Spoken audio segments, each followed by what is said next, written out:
dois vous laisser. Crane, voici pourquoi je vous ai convoqué. On a ici le cas d'une jeune femme d'environ 19 ans, assassinée. On ne sait pas pourquoi ni dans quelles circonstances. On n'a toujours pas réussi à l'identifier. Elle est pour l'instant méconnue de la police. Et avec qui je vais travailler pour le projet? Vous allez travailler avec Kéliane Durand et Frédéric Moïko. Je sais que ça a déjà bien cliqué entre vous trois. Je me suis dit pourquoi pas vous jumeler ensemble. Ils vous attendent déjà sur le terrain ici avec une petite unité de patrouille. Vous avez carte blanche pour réaliser cette enquête-là. Comme d'habitude. Vous savez notre façon de travailler. Parfait. Bonne journée. Bonne journée.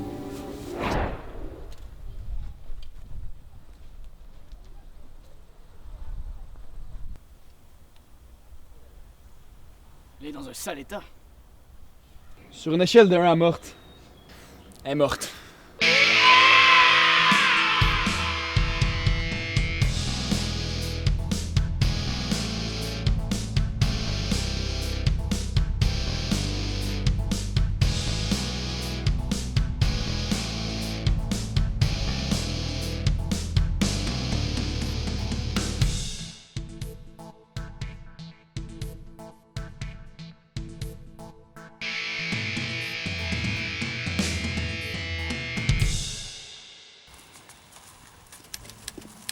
Lieutenant Crane, voici Catherine Lemieux. Elle se dit être témoin du meurtre.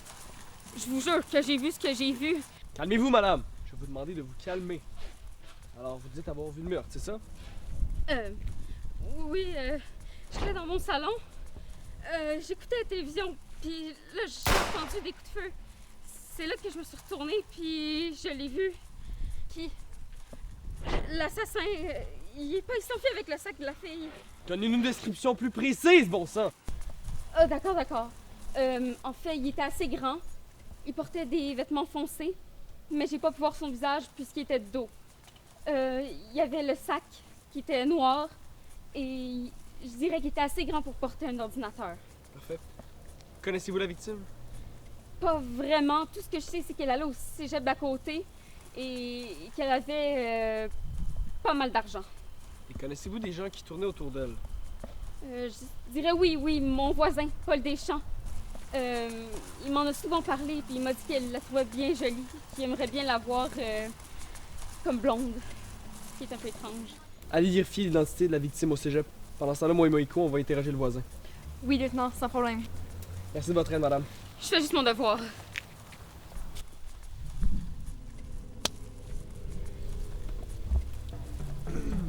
Est-ce que je peux? Absolument.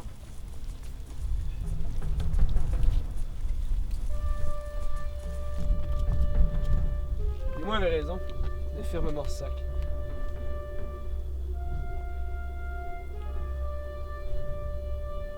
Est-ce que c'est bel et bien? Calibre 22 Magnum, oui. Ce modèle est souvent utilisé pour les tirs de loisirs ou pour la chasse de petits animaux. Et elle est morte à quelle heure? Tard l'année dernière, je dirais vers 1 heure. Il va falloir aller à la maison là-bas. Un suspect nous attend. Déjà? Oui, un témoin nous en a parlé. Bon, bien allons-y.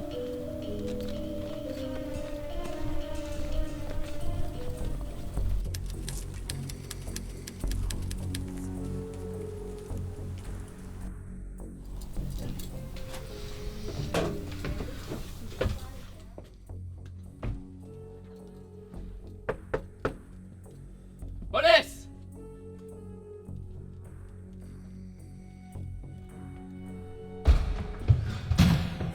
Je m'occupe de fouiller le sous-sol. Bien, je m'occupe des chambres.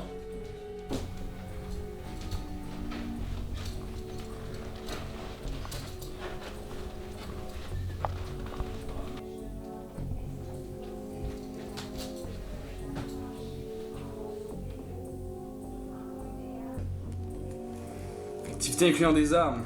Intéressant. Lieutenant, j'ai trouvé quelque chose!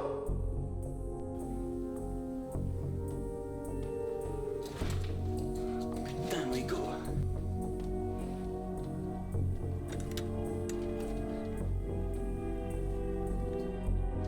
C'est bel et bien un calibre 22. Il y a encore de la poudre dedans. Cette trace date d'environ combien de temps? Rapidement, je te dirais 1 ou 2 jours. Est-ce qu'on tiendrait l'arme du crime? Je peux pas être certain. Des calibres 22, là, dans le coin, il y en a en masse. Bon, on en a assez. On retourne au QG. Ça me va.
On va le QG, je veux plus le voir.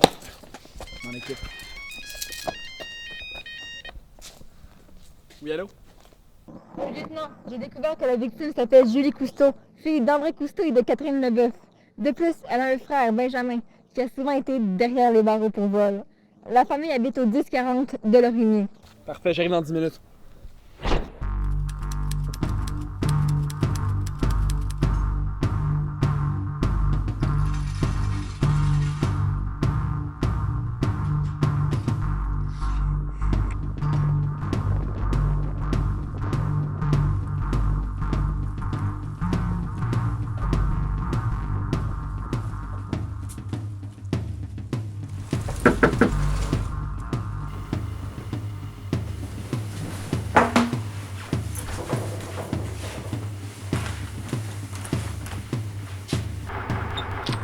Madame Cousteau, Oui?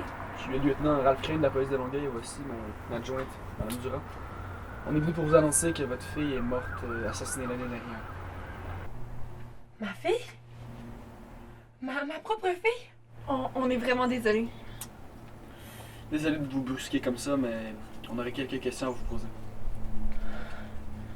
Vous pouvez rentrer.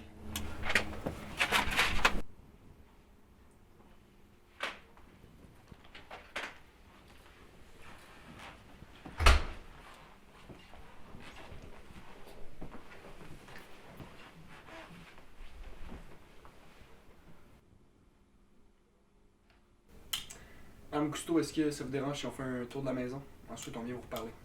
Non, il n'y a pas de problème, allez-y. Merci, madame.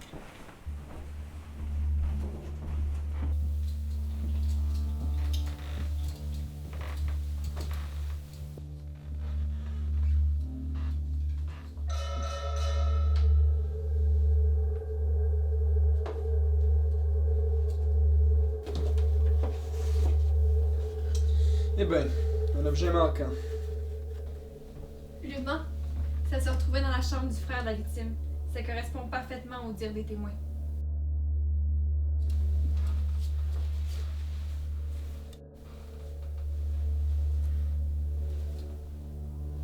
On peut l'interroger.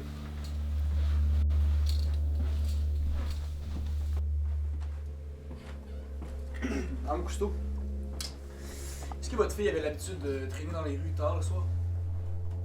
Oui, ça lui arrive régulièrement. C'est qu'au Fenestor le soir, puis elle a apprécié rester dans les laboratoires de chimie pour étudier.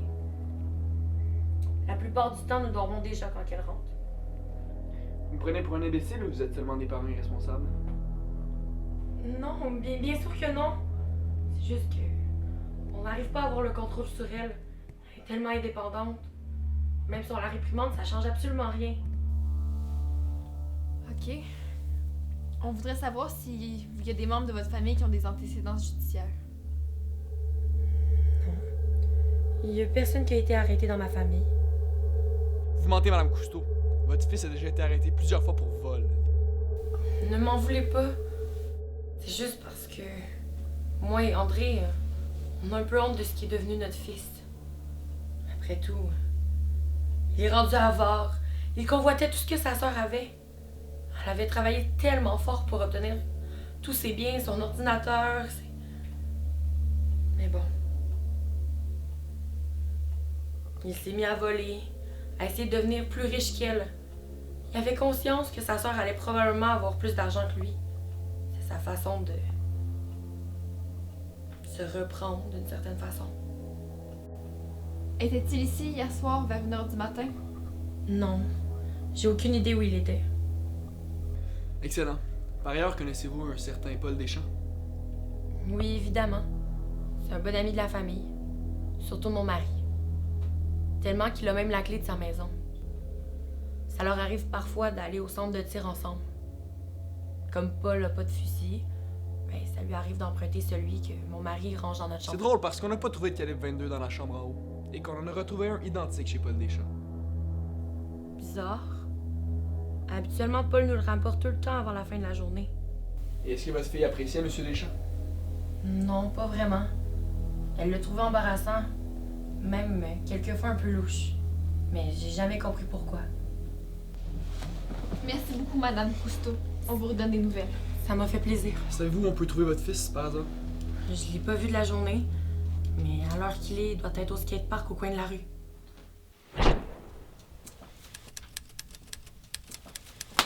Voyons voir ce qu'on a.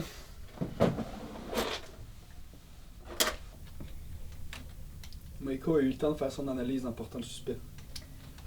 D'après le numéro de série, le revolver appartient à un certain André Cousteau. Et on a maintenant la certitude que le revolver a été utilisé vers 1h du matin le soir du meurtre. On a donc l'arme du crime. Exactement. En plus, il a trouvé dessus les empreintes digitales de 3 personnes. André Cousteau, Paul Deschamps et Benjamin Cousteau. Bien, mais comment ça se fait qu'on a les empreintes digitales de Deschamps? Il a déjà été arrêté une fois pour harcèlement sexuel envers une jeune femme de son ancien quartier. Apprends pas de ses erreurs. Je vais aller analyser la clé.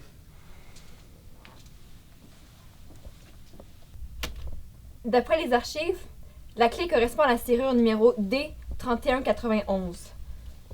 Ça signifie que c'est chez Paul Deschamps. Parfait. On va aller en interrogatoire.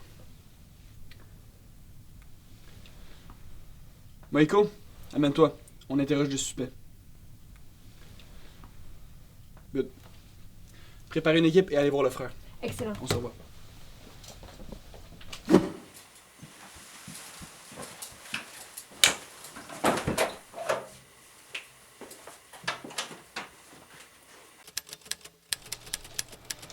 Monsieur Deschamps, je trouve ça quand même curieux que vous soyez parti à courir. Pourquoi? Ben, c'est pas. Non, en fait, c'est pas. Ben. J'imagine que vous aviez peur qu'on vous soupçonne pour le meurtre. Ben oui, le meurtre. Parce que j'ai vu la scène de crime au loin, puis. Quand je vous ai vu sortir de ma maison, j'ai paniqué, puis je suis parti à courir. Écoutez, mon petit monsieur, si vous continuez à nous mentir comme ça ira pas bien pour vous.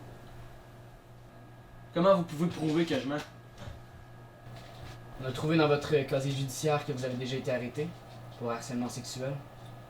Vous saviez comment ça se passait? Vous aviez peur qu'on vous retombe là-dessus, peut-être? Bon, ok, j'avoue, là, mais. Mais je vous en prie, revenez-moi pas avec ça, là. On verra.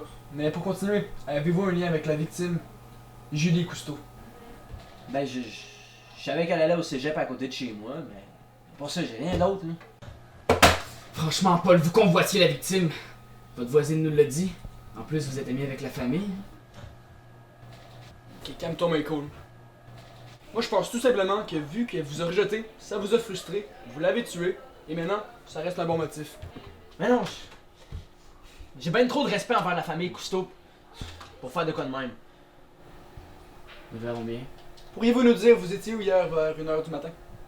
Non, ça va faire, là. Je veux un avocat. Écoutez, monsieur, si vous coopérez pas, on pourrait vous arrêter pour entrave à la justice. Bon, ok. Hier, j'étais allé au bar Kansas, pas loin d'ici. Puis Kevin, le barman, il m'a conduit chez nous. J'étais trop sous. On va aller vérifier ça. On va revenir. Vous êtes mieux de pas m'accuser, là.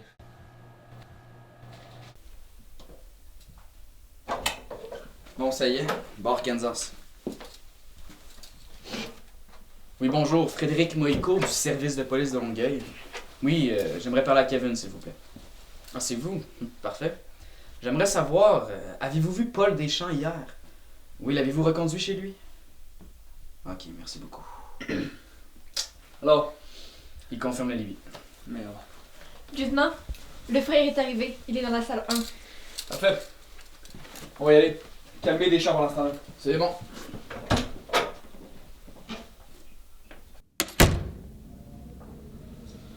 Vous allez enfin me dire qu'est-ce que je fais ici? L'histoire de vol ont toutes été réglées alors. C'est quoi le problème? Monsieur Cousteau, nous enquêtons sur le meurtre de votre sœur Julie. Ma sœur Julie est morte, mais vous allez vous en remettre. Où étiez-vous hier soir vers 1h du matin? Vous m'accusez pas quand même. Pour répondre à vos questions, hier soir, je dormais chez moi.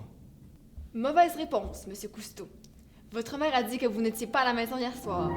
Elle se demandait d'ailleurs où vous étiez. Ben, elle m'a pas entendu rentrer. Benjamin, je suis ici pour vous aider. Avouez maintenant que vous êtes le meurtrier et votre sanction sera beaucoup moins longue. Non, j'ai pas tué ma sœur. Jamais je ferais ça. Écoutez, Monsieur Cousteau, on a retrouvé vos empreintes digitales sur l'arme du crime et vous correspondez exactement à la description des témoins. Non, c'est faux. Vous en vouliez à votre sœur, n'est-ce pas? Vous étiez fatigué qu'elle soit plus riche que vous. Vous vouliez son ordinateur notamment. Nous avons justement trouvé son sac d'ordinateur dans votre chambre et nous avons des preuves comme quoi elle l'avait lorsqu'elle s'est fait assassiner. Je crois qu'à un moment donné, vous en avez eu assez. Vous l'avez tuée lorsqu'elle revenait de l'école pour profiter de ses biens et plus tard avoir tout l'héritage de vos parents. C'est ça. Le soir du meurtre, vous avez pris la clé de chez Paul Deschamps, que votre père avait. Vous êtes allé chez lui, vous avez pris le revolver de votre père, ni vu ni connu, et vous êtes parti tuer votre sœur. Par la suite, vous êtes allé le reporter chez Paul Deschamps pour le faire passer comme le coupable. Merde. Benjamin Cousteau, vous êtes accusé du meurtre au premier degré de votre sœur. Vous avez le droit de garder le silence. Tout ce que vous direz pourra et sera retenu.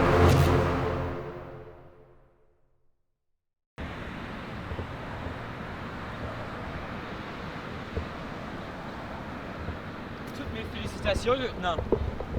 C'est pas tous les jours qu'on réussit à résoudre une enquête si facilement. Cousteau était stupide. Il m'a facilité la tâche. Eh bien, si vous avez trouvé cette enquête facile, j'ai un autre cas pour vous.